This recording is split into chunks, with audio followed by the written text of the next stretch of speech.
ഡിറ്റീസ് cooking വ്ളോഗ്സിൻ്റെ പുതിയ വീഡിയോയിലേക്ക് എല്ലാവർക്കും സ്വാഗതം. ഇന്നത്തെ സ്പെഷ്യൽ ഐറ്റമാണ് ഹണി ചിക്കൻ.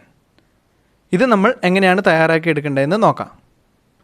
ആദ്യമായി ഒരു പാൻ അടുപ്പത്ത് വെച്ച് അതിലേക്ക് അല്പം എണ്ണ ഒഴിച്ചു കൊടുക്കാം. അതിലേക്ക് നമ്മൾ കഴുകി വൃത്തിയാക്കി ചെറിയ കഷ്ണങ്ങളാക്കിയ 200 ഗ്രാം ചിക്കൻ ഫ്രൈ ചെയ്യാൻ ഇട്ട് കൊടുക്കാം. ഇത് ചെറിയ കഷ്ണങ്ങളാക്കി ഉപ്പും മഞ്ഞൾപ്പൊടിയും തിരുമ്മി വെച്ചതാണ്. ഇത് നമുക്ക് ഫ്രൈയിങ് പാനിലിട്ട് അല്പം എണ്ണ ഒഴിച്ചു കൊടുത്ത് നന്നായി ഫ്രൈ ചെയ്തെടുക്കേണ്ടതുണ്ട്. നമുക്ക് നല്ല വൃത്തിയായി ഒന്ന് ഫ്രൈ ചെയ്തെടുക്കാം. ഞാനിവിടെ നന്നായി ഫ്രൈ ചെയ്തെടുക്കുന്നുണ്ട്. തിരിച്ചും മറിച്ചും ഇട്ട് കൊടുത്ത് ഒന്ന് ഫ്രൈ ചെയ്തെടുക്കാം.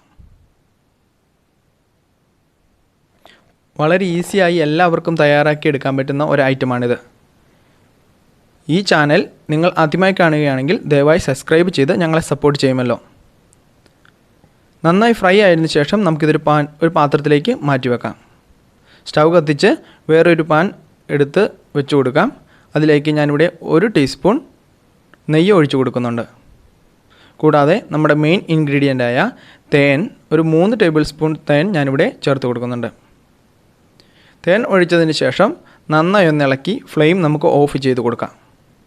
ഫ്ലെയിം ഓഫ് ചെയ്തതിന് ശേഷം ഒരു ചെറിയ നാരങ്ങയുടെ നീര് ഞാനിതിലേക്ക് ഒഴിച്ചു കൊടുക്കുന്നുണ്ട്. നാരങ്ങ നീര് ഒഴിച്ചതിന് ശേഷം ഒരു 1/4 ടീസ്പൂൺ കുരുമുളക് പൊടി ഇതിലേക്ക് ചേർത്ത് കൊടുക്കാം. കുരുമുളക് പൊടി നമ്മുടെ എരിവിന് ആവശ്യമായി ചേർത്ത് കൊടുക്കാവുന്നതാണ്. അതിനുശേഷം നമ്മളിതിലേക്ക് വറുത്ത് വച്ച ചിക്കൻ ഇട്ട് കൊടുത്ത് നന്നായി ഒന്ന് ഇളക്കി ചേർക്കാം. നന്നായി ഒന്ന് ഇളക്കി കൊടുത്തതിന് ശേഷം നമുക്ക് സ്റ്റൗവിൻ്റെ ഫ്ലെയിം ഒന്നും കൂടെ കത്തിച്ചു കൊടുക്കാം. ആ ചെറു തീയിലിട്ട് നമുക്കിതൊന്നും കൂടി ഫ്രൈ ചെയ്തെടുക്കേണ്ടതുണ്ട്. അങ്ങനെ നമ്മുടെ ഹണി ചിക്കൻ ഇവിടെ റെഡി ആയിട്ടുണ്ട്. വളരെ ടേസ്റ്റിയായി സിമ്പിളായി എല്ലാവർക്കും തയ്യാറാക്കാൻ പറ്റുന്ന ഒരു ഐറ്റമാണിത്. ഈ വീഡിയോ നിങ്ങൾക്കെല്ലാവർക്കും ഇഷ്ടമായെന്ന് ഞങ്ങൾ വിശ്വസിക്കുന്നു. ഡിറ്റീസ് കുക്കിംഗ് വ്ളോഗ്സിലെ പുതിയ വീഡിയോകൾക്കായി എല്ലാവരും സബ്സ്ക്രൈബ് ചെയ്യുമല്ലോ. ലൈക്ക് ചെയ്യാനും ഷെയർ ചെയ്യാനും മറക്കരുതേ.